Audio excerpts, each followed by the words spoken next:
Oi, amigo investidor, bem-vindo a mais um vídeo do canal. Meu nome é Daniel Campos e aqui a gente fala sobre FIIs, FIAGs e FINFAs e hoje a gente vai falar sobre o XPLG11, que é um dos fundos mais relevantes aí de logística que a gente tem no mercado. Antes da gente começar a falar sobre o XPLG, eu quero agradecer aos mais de 300 membros, a gente bateu essa meta hoje aqui lá no grupo Telegram, né, que é um grupo super bacana, a galera tá elogiando, super legal, né, tem um pessoal aí muito engajado, enfim, pessoal que conhece bastante, então tá muito legal. Eu e o Bernardo, a gente tá super feliz com o resultado e quando a gente bater 400 membros, a gente vai liberar o e-book gratuito de FIINFRA. A gente bateu os 200 membros, liberou o do FIAG, então se você quiser entrar lá e você ainda não está no grupo do Telegram, entra lá, que é só você clicar na pinned message, né? Ou seja, na mensagem fixada, você vai clicar e vai receber aí seu e-book gratuito de FIAG. Quando a gente bater os 400 membros, a gente vai liberar um e-book gratuito de FIINFRA, né? Então, faça lá parte da nossa comunidade e também se inscreva aqui no canal para não perder nenhum vídeo de FIIs, FIAGs ou FIINFRAs, beleza? Então, bora lá pro vídeo. Como sempre, né, eu sempre gosto de fazer um panorama um pouco mais geral. Quando a gente vai estudar sobre investimentos, isso é até interessante de você ter conhecimento, né? A gente fala de dois tipos de risco, basicamente. Primeiro que é o risco sistemático, ou sistêmico, né, que é o risco de mercado. Só de você investir, você já está aí, de certa forma, exposto ao risco de mercado, juros, etc. e tal. E tem um risco aí não sistêmico ou não sistemático, que é o risco do ativo como um todo, né? No ativo em si. Então, quando a gente faz um estudo, por exemplo, aí de um relatório gerencial, a gente está falando do risco não sistemático, né? Ou não sistêmico. Quando a gente fala aí de aspectos macroeconômicos, fiscais, etc. e tal, a gente está falando aí do risco sistêmico. E por isso que eu sempre gosto, né, de pegar essas duas, digamos assim, essas duas dimensões e falar para você aqui em todos os vídeos, tudo bem? Então a gente vê aqui que a partir de novembro, não apenas o XPLG, mas vários fundos da indústria, né, enfim, acabaram tendo as suas cotas amassadas. E por quê? Por causa da abertura da curva de juros, como a gente fala, né? Então, quando a curva de juros abre, você tem que ter então uma compensação para investir em um ativo de maior risco, concorda? Então as cotas dos fundos imobiliários dão uma amassada para aí você ter uma expectativa de retorno mais alto, que a gente chama de spread, né? Então tem um spread, uma potencial de spread maior, né? Por isso que é interessante você ter uma carteira bem diversificada, descorrelacionada, etc e tal, né? Pela própria teoria moderna do portfólio. Mas enfim, isso aí a gente pode até tratar em outro vídeo. E aqui só para, né, mostrar o que eu estou falando para você, eu sempre falo dessa parte um pouco mais macroeconômica, antes, fiscal, etc e tal.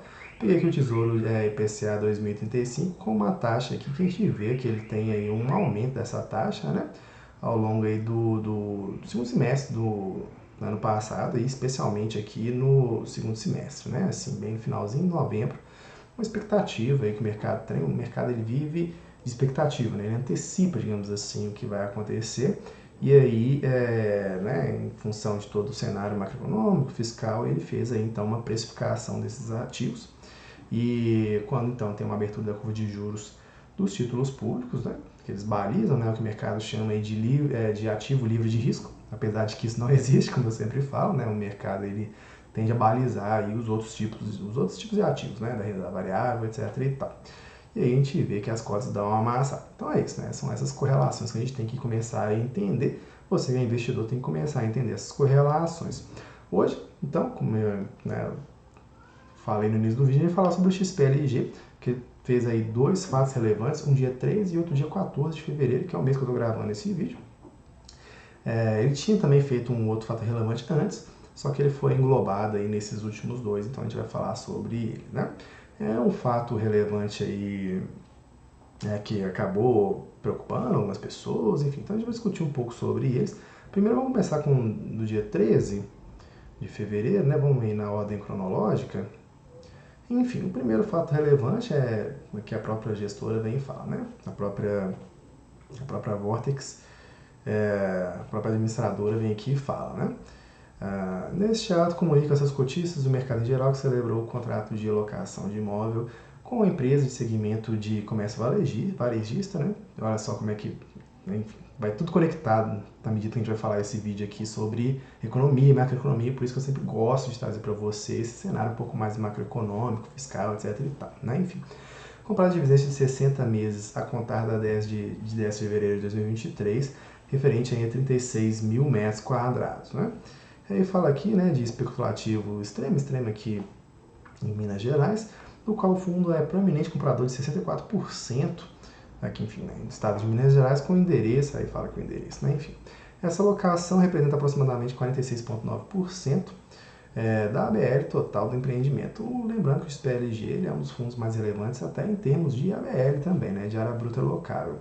Sendo certo que a data de início do prazo locatício é de 10 de fevereiro de 2023, a expectativa é que o restante de empreendimento seja entregue até o final do terceiro trimestre de 2023, com a referida locação. O especulativo extrema apresenta uma ocupação de 100% das áreas entregues ou em relação ao total das áreas previstas para o empreendimento, equivalente a 77%. Aí ele fala, né, que a receita acumulada aí, os primeiros meses de vigência é estimada de 0,41 por cota. É muito interessante, né? O tamanho aqui, né? A gente vê até em comparação com os automóveis, como que é incrível os fundos imobiliários, né?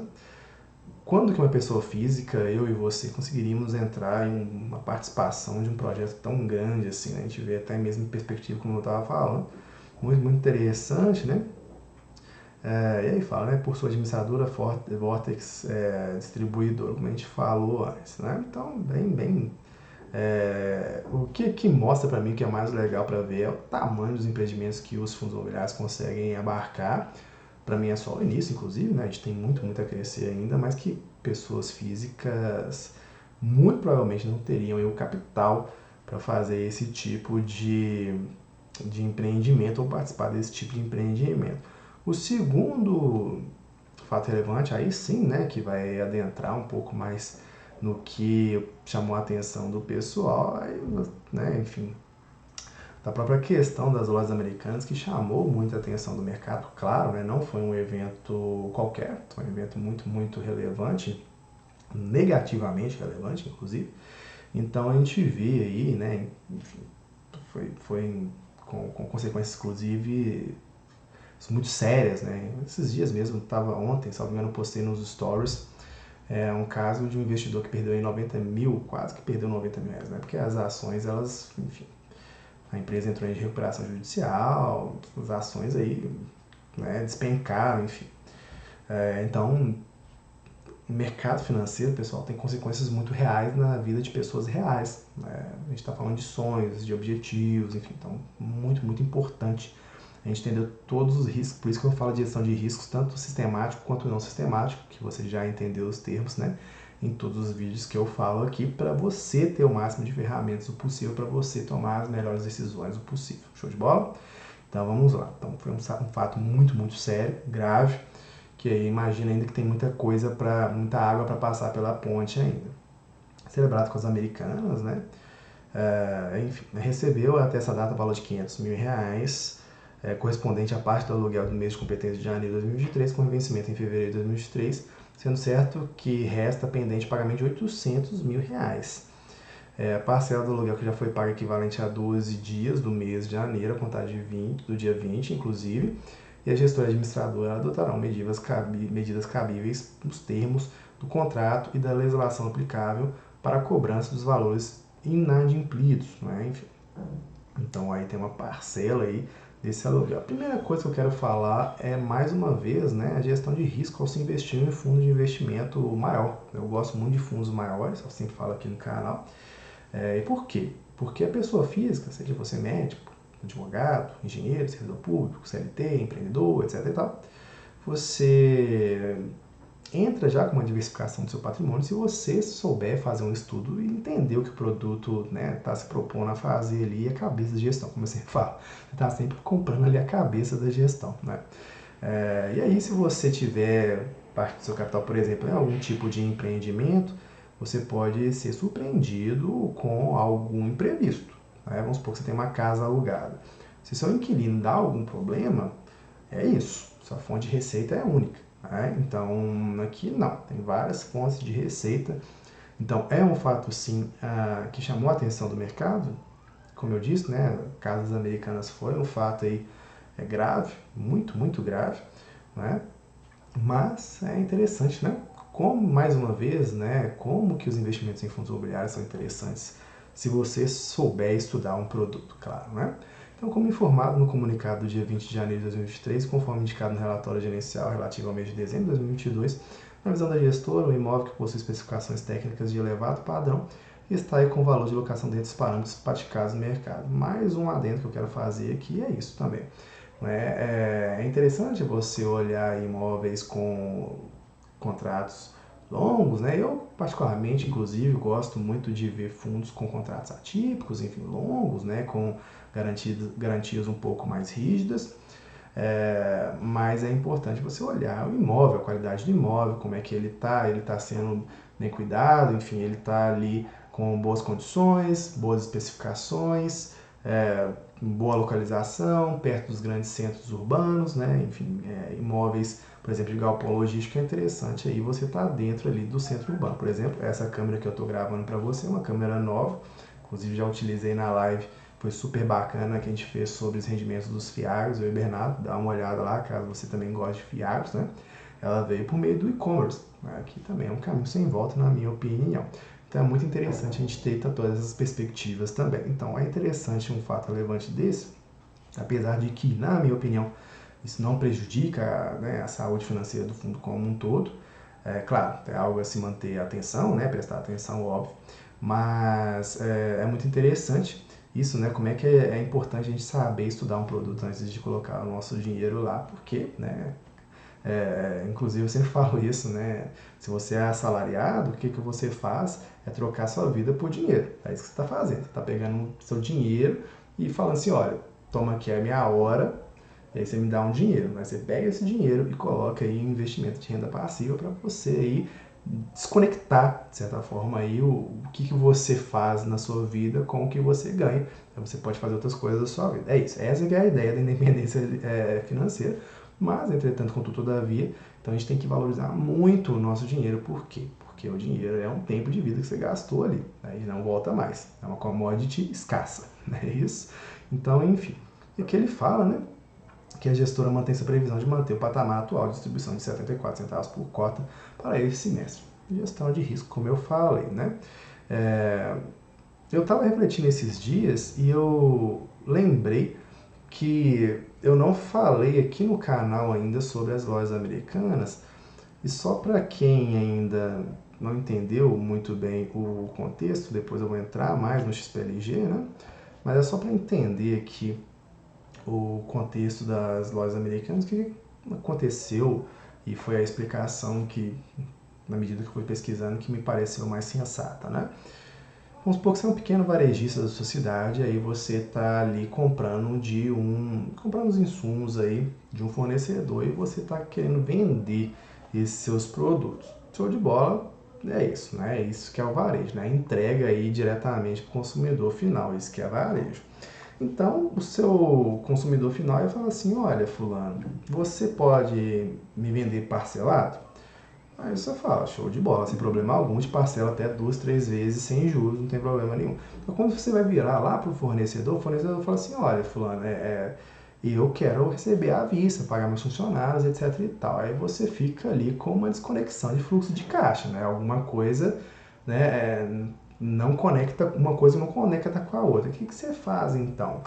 Você fecha as portas? Não, você vai para uma instituição financeira, um banco, e fala, banco, você me faz um favor, você paga aqui o meu fornecedor para mim, aí eu te pago isso com juros, né? Não existe almoço de graça, como a gente bem sabe. E aí o seu banco vai lá e passa o dinheiro para o fornecedor, né? Esse fornecedor te passa o insumo, você vende para o cliente e o ciclo volta, inclusive super comum aí no varejo. Qual que é o problema que aparece, que parece que aconteceu nas lojas americanas? É que na contabilidade, em valores astronômicos, se colocou isso como se estivesse devendo o fornecedor, mas na verdade você está devendo o banco. E Daniel, qual que é o grande problema disso? Um dos grandes problemas disso é o famoso risco de crédito. Quando seu risco de crédito é pior, sua dívida aí fica mais cara, não é? Então você aí tem aí de certa forma você encarece até mesmo o seu negócio, e no varejo a gente sabe que as margens são bem apertadas. Não apenas isso, a gente vê que não apenas na questão das lojas americanas, que foi algo, mais uma vez eu vou falar, grave, né? A gente vê aí outras varejistas e outras empresas aí com uma certa dificuldade, né, em função de juros altos, e que acaba aí piorando o endividamento das famílias, a gente falar um pouco agora, fica mais caro, inclusive o crédito, enfim, uma série de conexões, né, que a gente faz aí na economia. A gente viu lá na Marisa, no KNRI, a gente está vendo na Tokstok e por aí vai. A gente vai falar, inclusive, nos próximos vídeos aqui no canal, nos próximos dias, que eu tô uma lista aí de vídeos de estudos para fazer, show de bola? Então, né, eu tô falando isso aqui só porque eu lembrei que eu não falei aqui no canal ainda um pouco aí sobre as lojas americanas, mas eu ainda acho que tem aí muita coisa para acontecer, né? E o mercado, como você pode ver aqui no gráfico, vou colocar aqui de um ano, fez aí, né? Enfim, precificou muito fortemente, né? É isso, eu estava vendo uma notícia, acho que foi ontem mesmo, né? Que eu estava vendo que um investidor perdeu 90 mil reais, se não me engano, né? Enfim, então, tinha 90 mil reais investido, né? Mais uma vez, né? Diversificação pessoal, descorrelação, gestão de risco, isso é muito importante. A gente está falando de vidas aqui, né? De sonhos, de objetivos, da saúde financeira das famílias, então isso aqui é muito importante, né? E a gente vê, até trouxe algumas notícias aqui para você sobre o varejo, para a gente entender, né, como que está tudo conectado.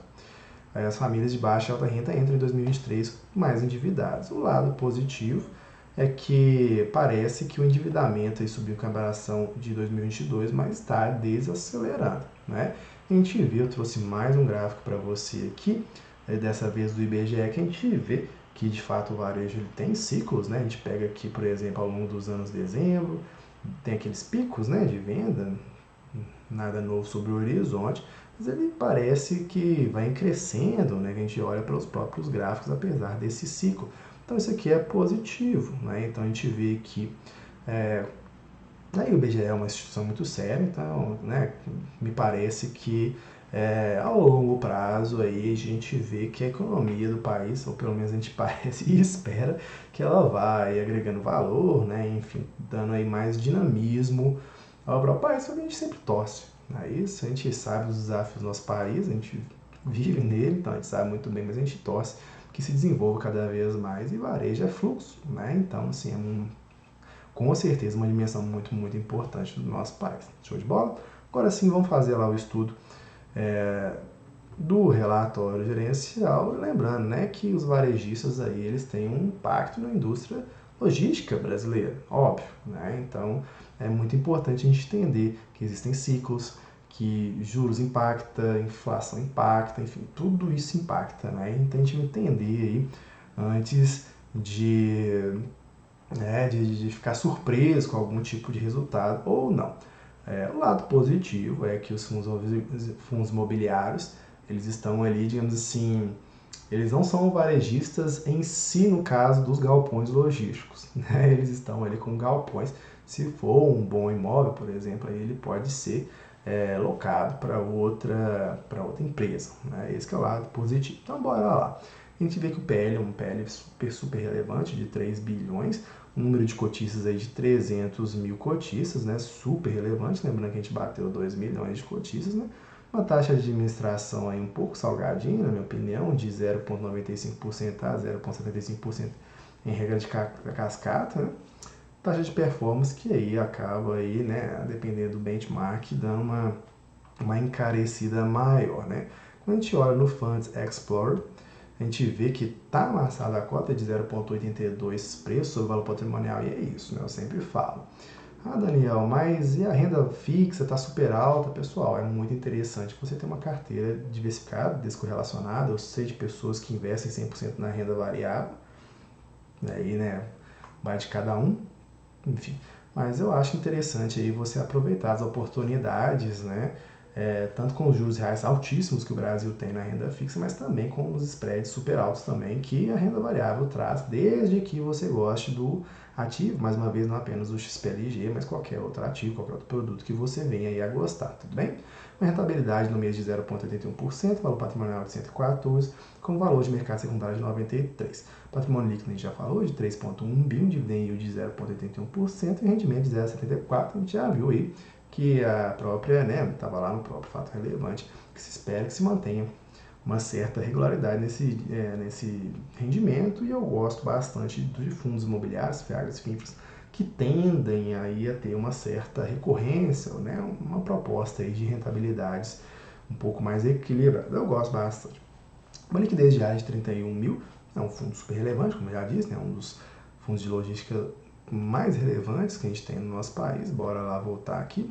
A gente vê aqui, né, que as receitas são receitas de locação. Interessante aqui dessa parte do relatório da XP, apesar de eu achar que ele é bem também sucinto, né? Enfim, que ele explica tudo aqui, né? Enfim, o que é o que, essas letras miúdas aqui, né? Enfim. Aí ele fala, né, o que são despesas imobiliárias vinculadas diretamente aos imóveis, despesas operacionais relacionadas diretamente ao fundo, inclusive taxa de administração, assessoria técnica. Então ele dá aqui, né, essas próprias definições, né, do próprio relatório gerencial e fala, né, explica o que é. A gente vê aqui que as despesas operacionais aí estão nos 2 milhões, né, e é isso, né, por isso que eu sempre falo, bato nessa tecla. O Bernardo também sempre fala de questão de taxa, etc e tal. A gestão tem que ser remunerada. Ponto. Sempre falo isso, sempre vou falar isso. Ponto. Mas, enfim. Agora, qual que vai ser o ponto de equilíbrio aí que a indústria, à medida que ela vai evoluindo, vai chegar? É isso que a gente tem que discutir, né? Porque quando a gente pega aqui, por exemplo, é claro, tem muita coisa aqui nessas despesas operacionais, mas quando a gente pega isso aqui e divide por número de cotas, dá um valor aí considerável, né? Então a gente tem que refletir qual que vai ser aí esse ponto de equilíbrio. A indústria, eu ainda acho que a indústria tem que melhorar. Eu, Daniel, ainda acho que em termos de taxa, a indústria tem que melhorar. Isso aqui come muito a rentabilidade do cotista, bem? Te ver aqui que a receita de locação, né, que tem aí 22 milhões, enfim. Aí o rendimento distribuído de 20 milhões. Como a gente já disse antes, né, ele tende ali a manter uma distribuição. Isso aqui é um ponto positivo, tá? Na minha opinião, né, ficar aí uma certa rentabilidade, um certo rendimento mais equilibrado é um ponto positivo. Um volume de negociação está muito tranquilo. A liquidez média diária foi de 4,7 milhões, então assim, a não ser que você seja um investidor gigantesco, você como investidor pequeno, muito, muito tranquilo, né? Assim, então você pode entrar e sair da posição com mais facilidade. Eu gosto bastante de olhar a liquidez diária de 500 mil a 1 milhão de reais. Abaixo disso você já começa aí a ficar um pouco mais reflexivo com o produto, tudo bem? Mas aqui muito, muito tranquilo, sem problema algum. Então a gente vai aqui olhando aqui que eles também fazem a questão da TIR, né? A gente vê que nos últimos 12 meses, em comparação com o IFIX, é 0,66 negativo, que ele coloca em 2023, enfim. Mas aqui ele coloca até um próprio gráfico aqui mesmo, né, que é o valor de mercado da cota aqui, com um valor de cota mais rendimentos, né, a gente vê como é que faz a diferença, né, o pessoal fala muito sobre aposentadoria com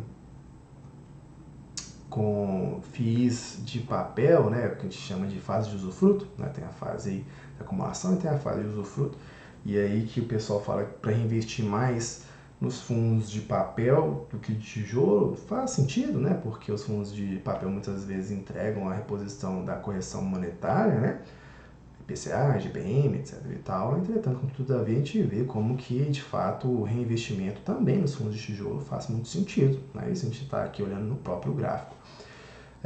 Que é um fundo que muitas vezes, inclusive, performou melhor do que o próprio IFIX, o que é algo positivo, já que eu gosto bastante do IFIX, eu acho um índice muito interessante, bem diversificado, rentabiliza bem, enfim, menos volátil do que o IBOV. Então, para mim, nessas três dimensões do IFIX, o IFIX é um índice muito, muito interessante, tá bom? Mas aqui esse gráfico mostra muito isso, né? Como é importante também em fundos de tijolo, se você puder, você sempre aí calcula um percentual de reinvestimento, mesmo na fase de usufruto, tudo bem? Então aqui a gente vê típico e atípico, muito interessante, né? Eu gosto bastante desses contratos atípicos, um pouco mais longos, com um pouco mais de garantias, né? Isso é muito interessante. Isso só é possível em condições macroeconômicas favoráveis. Muito dificilmente em uma indústria de inflação, por exemplo, da década de 80, que, né, enfim, a gente sabe daí da questão da própria inflação da década de 80, antes do plano real, muito dificilmente a gente conseguiria aí ter contratos tão longos, muito dificilmente, né? Enfim. Então a gente vê que por causa de ativos, 91% de imóveis, locatários, a gente vê que B2W, né, uma coisa a se ficar atento aqui, comércio varejista, olha lá, Entende por que eu trago no início de todo o vídeo aqui um panorama um pouco mais macroeconômico, fiscal, etc e tal? É isso, né? Assim, tudo é conectado, né, na economia. Inclusive as lojas americanas impactaram até nos FINFAs, né? Inclusive o próprio Ulisses lá da Esparta fez uma live onde ele respondeu sobre isso também. Enfim, a gente vê que tem um pequeno percentual de GPM, eu não gosto de GPM, eu acho muito volátil, enfim, eu acho que a indústria está indo mais para o lado do IPCA, então isso aqui é um ponto positivo, tá bom? Eu espero na indústria ver cada vez menos o IGPM, né? Acho muito volátil, já chegou a 30% no ano, o pessoal comemorando, gente, isso aí, o risco de crédito vai lá nas alturas, não faz muito sentido, na minha opinião, muito volátil, tá bom? Vencimentos contratos de 2025, então aí ficar atento daqui a alguns anos aí. Mais uma vez, né, ficar atento aqui a B2W, muito varejista, né, Leroy, Via Varejo, enfim. A vacância vem diminuindo, show de bola, positivo, né, tentar ali manter ali não tão alta, né, uma vacância física e não tão alta é sempre interessante, claro, né. A gente vê que a diversificação que traz bem para o Sudeste, né, nada novo sobre o Horizonte também, como a gente sabe, né, São Paulo aí uma potência e também tem a região de Minas Gerais aí que também é bem interessante, aí a área de construída super relevante também, né, é um dos fundos mais um dos fundos mais relevantes aí do mercado, né. Salvo engano, o segundo em termos de área bruta local, salvo engano, né? HGLG primeiro e XPLG segundo, depois eu vou conferir. E aqui ele fala, ativo por ativo, né, o tamanho dos ativos aqui, e cada vez que a indústria crescer cada vez mais, a gente vai ver que fica mais, já é muito importante, mas fica mais importante a gente olhar o que a gestão está fazendo como um todo, tá bom? Mas é isso, né? A gente vê que, né, enfim, os imóveis em construção, o tamanho deles, né, os fundos imobiliários servem para isso, né, para pessoas físicas terem acesso a imóveis que eles não teriam de outra forma. Aí que eles fazem o detalhamento dos contratos, né, enfim, se você quiser depois dar uma lida. E aqui ele também fala, né, do comunicado, já até falei das lojas americanas, né, enfim, esse comunicado ele tinha sido no dia 21/1, mas aí ele traz ali no dia 14, né, salvo engano. Aí na visão da gestora, o imóvel possui especificações técnicas de elevado padrão, etc e tal, a gente conversou um pouco sobre isso, né. Mas isso aqui é um ponto importante, como já disse, né? Você compra imóveis, não contratos, ok? Contrato é importante? Sim, óbvio. Mas aí, se tiver qualquer evento de estresse, você pode locar para outros inquilinos, né? Enfim. E aqui ele fala, mais uma vez, as americanas, né? E aí, das contas a pagar aqui, o indexador é uma coisa a se pensar só na questão do CDI, né, que está, como eu disse, né, largou bastante a curva de juros, mas eu não acho tão alta essa dívida aqui nesse indexador, que de 1,75 e IPCA 7,15 e 7,25, hoje, salvo engano, estava 6,20% o Tesouro Direto, né? Então não são dívidas tão altas assim, isso que também é outro ponto a gente a olhar também, né, que acaba aí piorando o risco de crédito, inclusive das varejistas, né, porque é um mercado, como eu disse, né, que atua também como dívida e até aí, enfim, nenhum problema, desde que, claro, uma gestão de risco muito bem feita. Quando se abre muitas curvas, as dívidas ficam muito caras, aí um mercado que já está com as suas questões, né, fica aí mais, né, com a margem mais apertada, ainda fica mais caro, né? Aqui a gente vê, né, ou seja, o Tesouro IPCA, como eu estava falando, está IPCA mais 6,20%, salvo engano, a última vez que eu vi. Então a gente vê, né, que abre a curva de juros e fica ainda mais caro. Mas isso aqui eu acho que é só uma questão mesmo de acompanhar, né? Tem um saldo aí devedor de 120, 60 e 49, um total de 233, mas um percentual de um fundo de 3 bi, né? Algo que eu acho que tem-se ali uma gestão, né? Que dá para fazer uma gestão, não é nada a saltar os olhos. No mais é isso, espero que tenham gostado. Se gostou, já deixa seu like. Entra lá no grupo do Telegram, né? Que quando a gente bater 400 membros, a gente vai falar aí sobre FIINFRAs num e-book gratuito. E agora já tem um e-book gratuito lá de FIAG, beleza? Então é isso, até a próxima. Tchau, tchau.